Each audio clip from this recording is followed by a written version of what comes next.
This is Adi Iyer, Navjot Chowdhury, and Stephen Chang from the Department of Neurological Surgery at Stanford University in Stanford, California.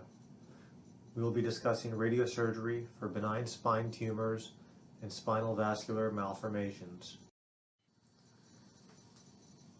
For benign spine tumors, radiosurgery is a good option for patients who have multiple benign spine tumors without instability or neurological deterioration.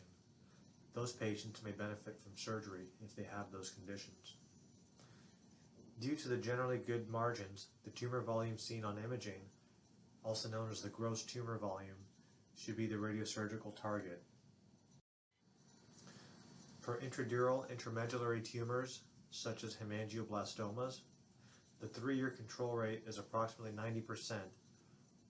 Despite this, long-term imaging and follow-up should be performed as there may be late onset progression.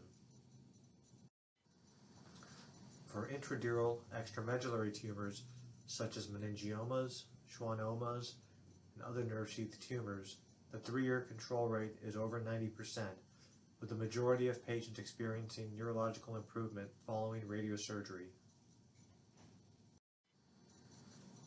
Spinal AVMs with a compact nidus are also good radiosurgical targets, as feeding arteries and draining veins are usually excluded from the treatment plan. In the largest reported series of 30 patients with type 2 spinal AVMs, there were either complete obliteration or significant volume reduction in over 90% of the patients. Pre-radiosurgery neurological symptoms improved in 50% and worsened in 10%. While the spinal cord is sensitive, the risk for myelopathy appears to be rare when the maximal spinal cord dose is limited to 13 gray in a single fraction or 20 gray in 3 fractions. This represents our treatment algorithm for radiosurgery for spine tumors.